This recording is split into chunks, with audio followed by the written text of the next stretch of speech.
Yo, yo, yo. Yo, yo, yo. I am back in the flesh once again. Here I am, leaving the workplace. Oh, yes. I'm here, a little late. A tad late. Listen, I work hard during the day.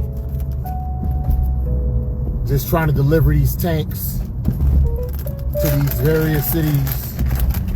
And I'm on a route that I'm still kind of new at. So I might have different stops that take me longer than I anticipate, but I'm getting it done every day. What's today's date? Today's date is the 5th, March 5th, 2026. In about 11 days and some change,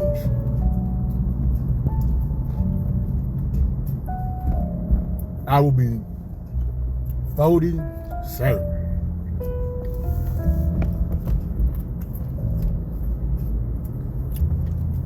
More than half of my life, my physical existence is behind me. And I probably got, going by the average mortality rates, let's say I got until I'm 70 years old, right? Hopefully I got a little more, but let's say that's where it is. That gives me 23 more years in this form. And yes, listen, I'm snacking. They say it's rude to eat on camera. I gotta multitask right now. I'm breaking the rules. I try not to be so loud or gross with it. That's why I got my, my cloth right here, so I can kind of wipe as I try to keep everything within arm's reach. This is a crude production. Nonetheless, I do it every day. I've been sticking to it. The thought crossed my mind not to do it today. But I'm like, yo, what the heck else am I going to be doing for this next little 45 minutes?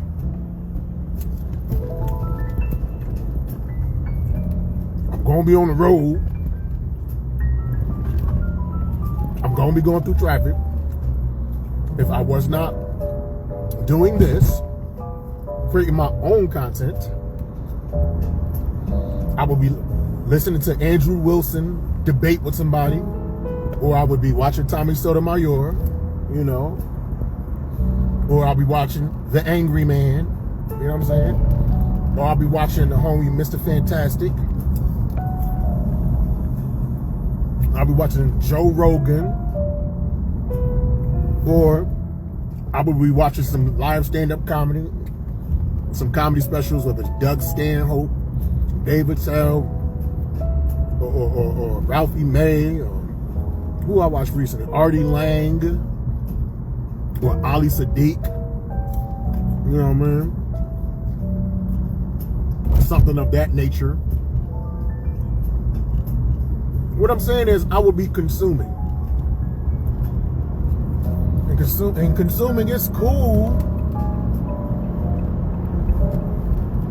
but you got to create content for people to consume of yours as well, if you truly are a creator.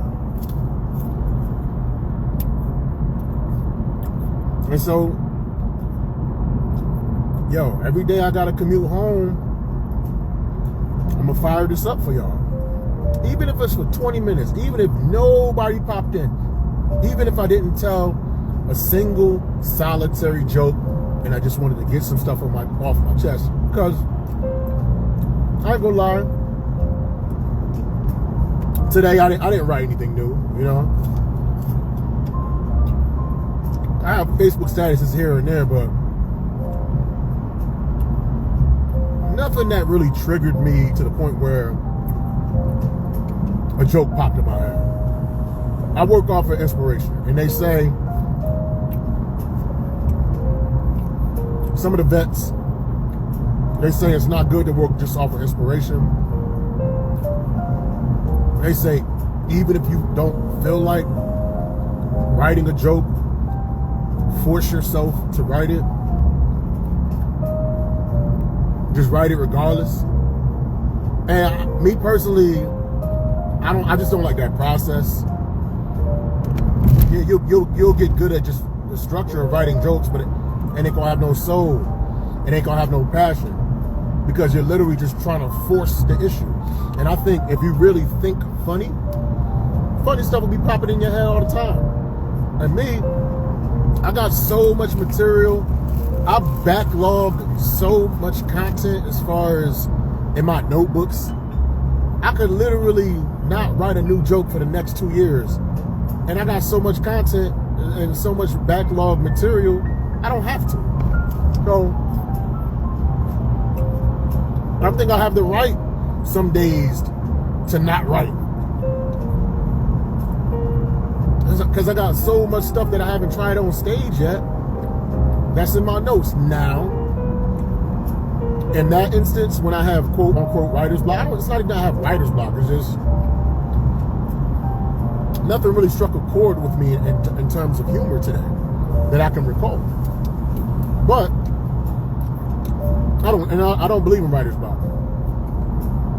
I believe if you're working on a project, whatever, and you can't think of where to go with said project, the best way to get the juices flowing is just write. Just randomly write. Like, write and describe everything that's going on in the moment. Like, I'm eating this Honeycrisp apple.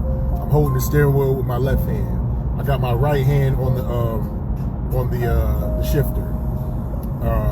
There's a blue lunchbox to the side of me. Inside of the contents, I got a water bottle, empty juice bottle, empty coffee bottle. I'm also eating these Bare Naked granola, which has maple pecans, almonds. Somebody's tailgating me as usual. That dude is tailgating somebody right there. I'm passing out the Hartford side. I'm about to hop on exit 1A, 91 South, Hartford CT. It's gray outside. It's a little bit overcast. I can stand to vacuum I can stand to vacuum my rugs. My car is dusty. I definitely got to wipe it down, man. I'd be ashamed of myself. About to be 47 years old. My car is still dusty. My hoodie is definitely dusty, and I can stand to use a new one. It's real gritty and grimy. My boots feel like they're leaking. So what I'm trying to say is, you just keep writing. Just don't write with the intent of being creative. Just write. Just the exercise of writing. Now, I'm not writing, so this is more or less the exercise of the stream of consciousness and speaking. And eventually something will pop up. But if I don't feel like being funny, because I really don't. All right. My mission right now, I got to pick up my flyers for March 28th show, headlined by JT Moore featuring Stacey Kendro. It's comedyrentdo.eventbrite.com. If you are in the West Hartford area on March 28th, doors open at 7, show at 8 p.m. at the Elbow Room in West Hartford, Connecticut, 986 Farmington Avenue, West Hartford, Connecticut, 06107. I memorized all that. Yeah, because I was working on editing my flyers last night in Eventbrite, and now it's like stuck in my head. That's how I remember all that. So if you're interested, that's what's going down March 28th. April 18th at the Elbow Rooms, same address, 986 Farmington Avenue, West Hartford, Connecticut, 06107. Doors at 7, show at 8 p.m. On that show, it will be anchored by Gary Alexis, featuring Annie Benani, aka Annie Powell, and with guest comedian Dan Brown. That is the April Foolishness comedy show.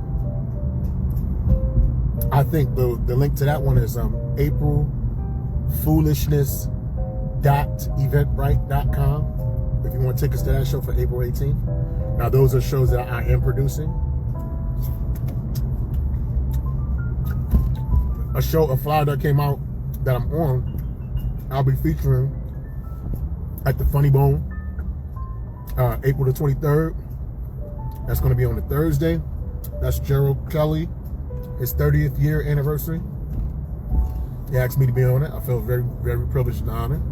Gerald Kelly is one of the New York Kings of Comedy, New York legends. Been doing it for a long time. As a family, we're great sons that do comedy, man. His son Hunter, his son Isaiah Kelly, and there's another son too, the middle one. I just can't remember his name. My apologies, but the Kellys, man, they get it, and they do their thing. You know.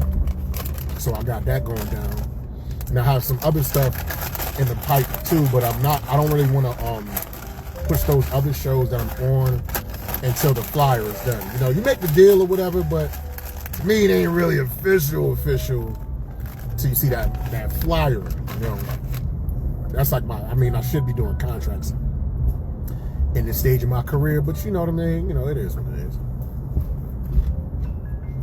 So I'm working. I'm out here doing it there, doing the thing. And this is how I practice. When you get older, yo, if you want an optimal bodily experience, man, what you eat has to change.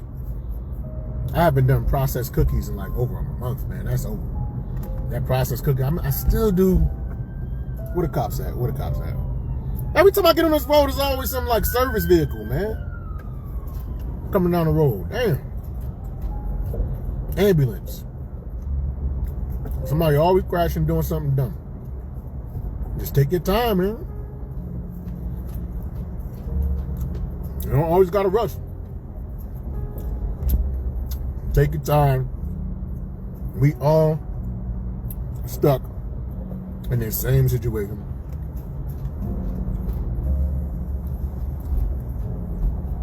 We gonna get where we need to be. Just do a little patience. Throw on some smooth jazz or whatever music of your choice. Right. I think the worst kind of music is to listen to hardcore hip hop or like heavy metal when you're in a traffic jam. Right? That music gets you hyped and then you're stuck, so you can't even drive fast. You know what I mean? No, when you're in the slow lane, you need to throw on some light of the world, shine on me. Love is the answer. That's what you gotta listen to when you're in the traffic jam. When you're in the traffic jam, you gotta throw on the "We can't take this game any longer. Can we still be?" You know what I mean? When you're in a traffic jam, you gotta play "Drifting on a Memory," stuff that calm you down, man. You don't want to play "Do-do, do-do, do-do, do-do, do-do, do." You don't want to play no hardcore.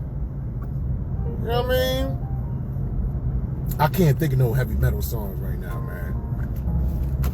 Nirvana sounds like T-Spirit. Da da da da da da da da. You know what I mean? You don't want to be playing no what's the "Rally Round Your Family" with a pocket full of shells. I can't think of the name of that damn group. The white dude with the dreadlocks, man. Bulls on a Parade. Like, you don't want to play that type of stuff while you're driving in a traffic jam. It's gonna get you frustrated, you know. You don't want to play "Slam, da da da da da da, let the boys." You don't want to play Onyx when you're in a traffic jam, man. You know, you might get a little psyched up and then rear end somebody that's in front of you. You know what I mean?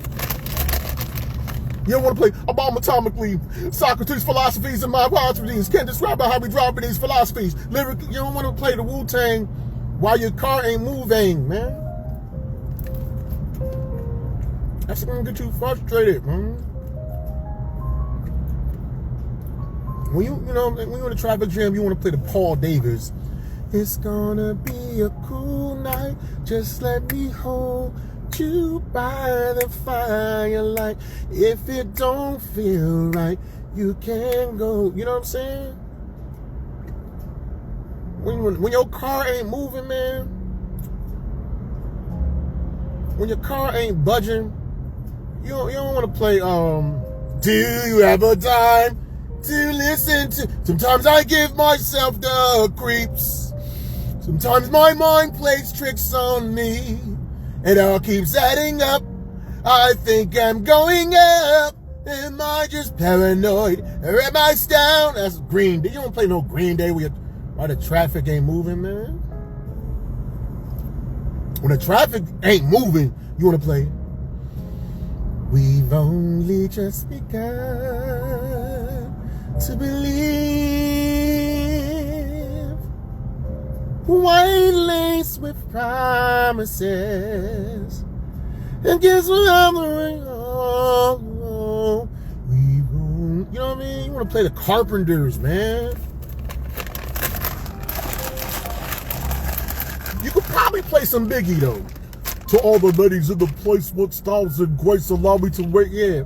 Bang, bang, bang, bang. But see, I got the Isley Brothers in the background, so the Biggie, like the smooth hip hop, that's the cheat code for this exception. Like when you in traffic jams, play the smooth hip hop.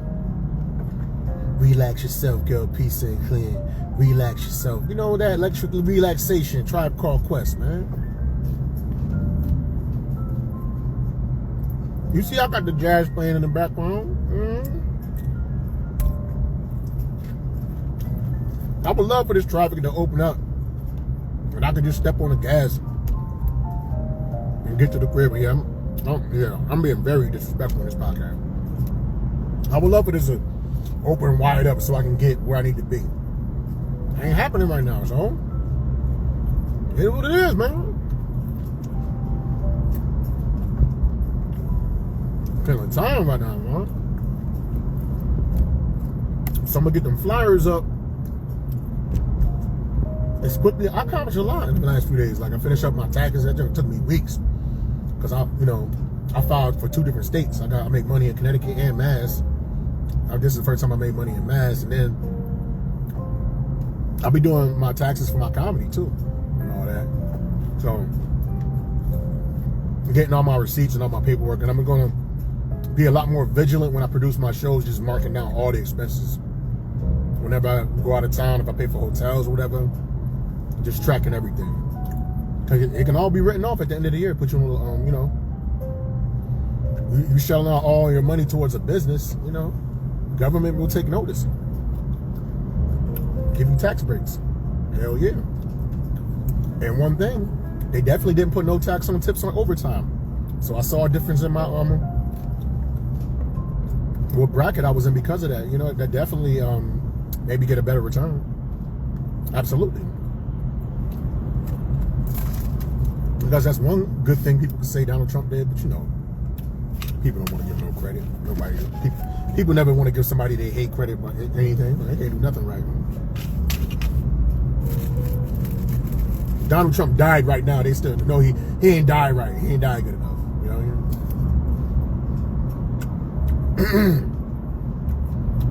I ain't gonna be political, right? Oh, one thing I learned, there's Jasmine Crockett. She lost the primary for the Senate. So, hey, I guess it's time for her to get either podcast or OnlyFans. Nah, she gonna get a pod. She be alright. She was crying. Women cry when they lose. Boo-hoo. They said she lost to a senatorial candidate. Is that a word, senatorial? Senatorial candidate who believed that God is non-binary.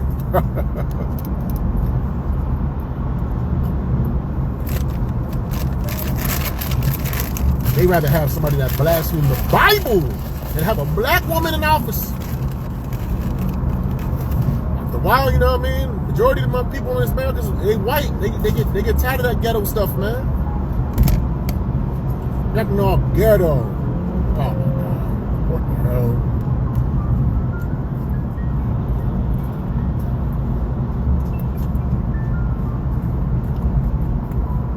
They get tired of that foolishness, man.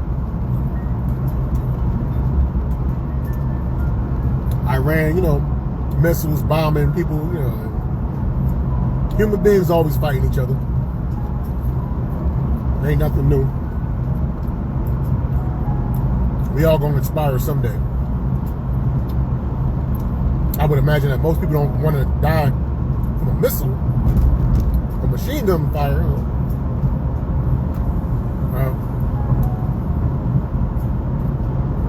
Like I said, I'm just trying to figure out this thing for these next 23 years that I probably got.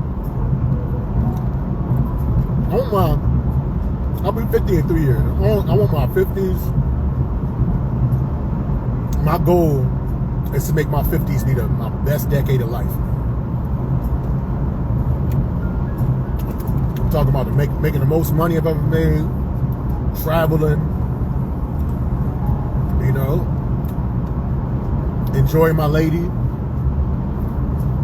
Hopefully the one I still have, but if for whatever, you can't never guarantee anything. So whether it's her or whoever I'm with when that time comes,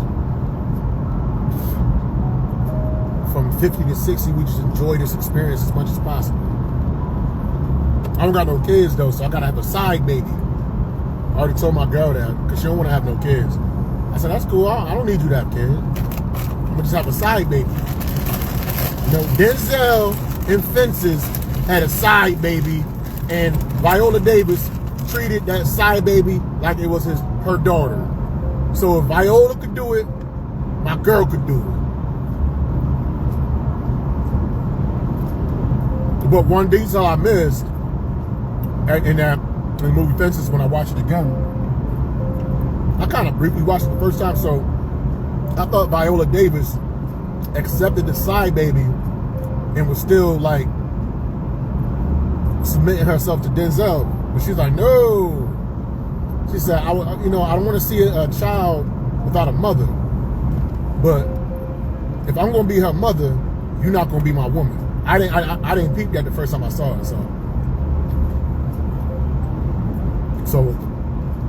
but my girl said, if I have a side baby, not only will the baby not have, like, if I have a side baby and like my side piece died, like how Denzel's side piece died during childbirth, she said, not only is my side baby not gonna have a mother, but I'm not gonna have no girl. So, see, women talk that trash though. They talk about all the things they won't accept with their man when the man don't got that much money. When you don't got that much money, you got all types of rules. When you got money. You could be Donald Sterling. Like, everybody know your wife, and everybody know your side piece, and everybody accept that. Why? Because you pay too many people to have a negative opinion. I'm not saying I'm going to be that type of scumbag, but in order to be that type of scumbag, having a lot of money helps. It changes things completely. Like, if I had my money right, we could do it legitimately. It don't even got to be a side woman or a side baby. It could be a surrogate. But my girl, like, if I do get I have the means to take. First of all, gotta have the means first. But if I have the means to take care of a whole new baby from a surrogate, her main concern is not the baby. Her concern is how I bring the baby to. She want me to put it in a turkey baster. I want to do it natural. I think it's better to naturally be with the woman. She's not trying to have that. Nope. My girl would probably make me put the sperm in the turkey baster and then she squirted it in the woman. With me not in the room. That's ain't this some moves. Ain't no way around it. But this woman, and I listen, I don't mind. Listen,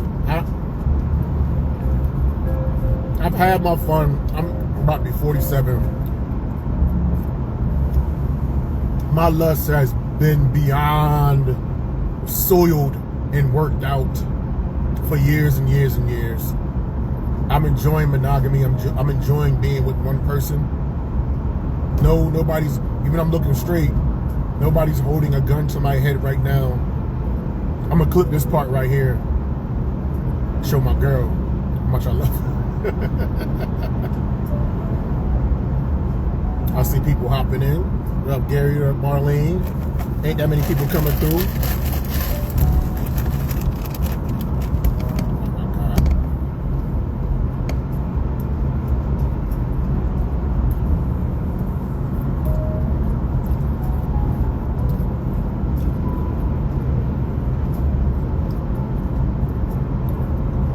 You know what's funny? I was on some, yo, I'm not even feeling funny. And then somehow, I still managed to squeeze a joke about the type of music you should be listening to when you're in traffic jams. That's a completely new bit.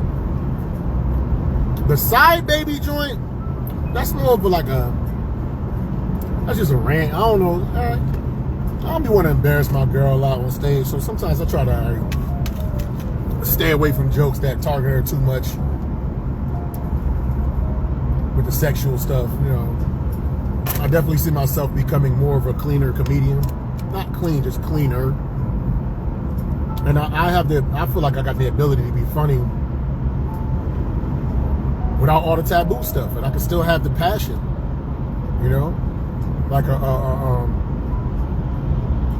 my God, I can Jim Gaffigan, you know, but I could be a little more edgier than that though. A lot of those comics like Jim Gaffigan and Seinfeld, it's like, it seemed like they force it. Like, I'm gonna make this funny, and it's like you could feel that. That didn't come from a place where it just triggered, like sparked your brain. It was like, I'm gonna make Pop-Tarts funny. I'm gonna write a funny joke about Pop-Tarts. But to me, it didn't come from a real place. You forced the creative process. To me, that's why it doesn't. Yeah, people love it. But the real stuff is the stuff that you really, really pondered and thought about, not that you forced yourself. Okay, I'm gonna look at this tree and I'm gonna make it funny. Like, no, that's not how my brain. Like when I was doing all those, like writing those jokes about Vermont, these was thoughts that started popping in my head without, like I wasn't trying. It was just bam. I was like, damn, I gotta write this shit down. Like something's talking to me. When it's not talking to me, I guess. When the universe, the comedy god, the comedic ether or whatever it is, sometimes it talks to me. It talks to me a lot. I write stuff down. When it's not talking to me, I guess that's when I should practice the stuff that it gave to me. You know? If you're only always writing, but never practicing, when do you ever perfect anything? You gotta practice that stuff too. You gotta build on some of them thoughts. Oh, I write an hour every day, but you never look at it again. What does that matter? You're not thinking of nothing new. Perfecting stuff that's old. Perfecting stuff that isn't worked out yet. That's how you do it. That's how I do it. And I'm not saying I'm greatless, I'm nothing. You know what I mean? Things are improving. I feel like I'm on my way, but the way I think about this, y'all, I think when I get on that level, and I could teach, like, there's so many ideas there's so many people that I've taught, that I've helped out, that are doing very well, that came under my umbrella. Now, many of they may not admit it, whatever, but you know, the facts is the facts, the truth is the truth. You know what I mean? That's all good.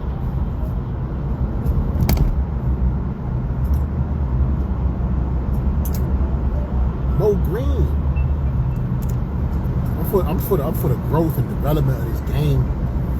Love seeing younger comedians, man, that came through my open mic or got their start at my open mic. Starting, you know what I mean, within 2-3 years, starting to take off, doing good things, man. That's what's up. It just makes me feel proud. Like, yo, hell yeah, man. Hell yeah. But I ain't running no more open mics. I don't got the time for it, man. Like, listen, look, it's like 5:18. I did it, like, when I first started working this job last year, I did the open mic. I ran it from, like, February, and it was canceled by April. So, like 3 more months, but it was just so draining. Like, get off of work around 4, get back in Hartford like 4:15, take a shower real quick, lay it down, get up at 6:30, 6:50, like 6:15, take a little quick nap, and then go to the open mic. Come back home, it's like 9, 10, whatever. Shower, get ready, and then repeat. No, but even though the open mic was only once a week, it was only 1 day a week, so. But it was still hectic. And then I was doing once a month, I was doing linens too, out in Hampton. So some weeks, like, I would do linens once a month, and I would do Romas in New Britain 4 times a month.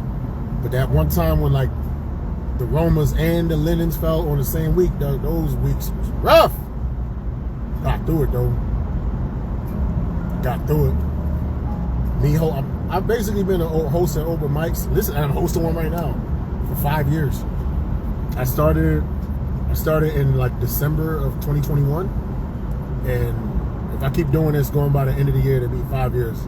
So I'm just used to hosting and talking and ranting and doing all this. I ain't being funny. I felt like I was like, get off my back, man. I feel like I was funny enough already. I just want to talk, man. It ain't about being funny all the time. It's just about talking. Getting your ideas out. Like, life is very interesting. You know, things are getting more difficult in my body, but I feel like my brain, my mind is getting more sharp. You know, I'm loving where my comedy's going. I definitely got hit more, like, actual stages though. This is cool and everything.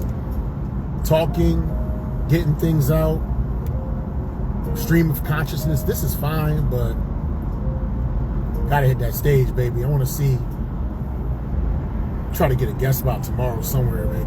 Get on some stages. You know,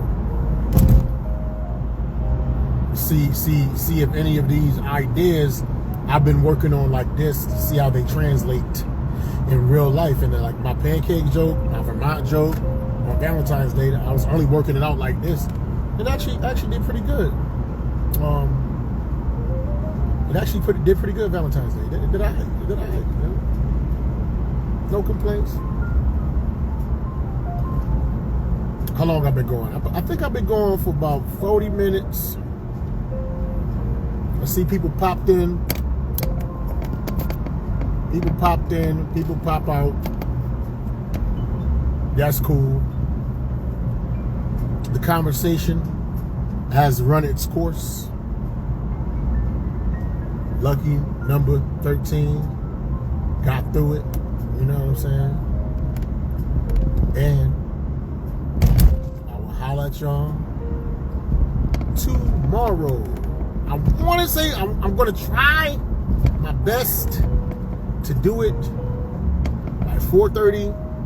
I can't make any guarantees, but that's my goal. Holla at y'all. Salute. Peace.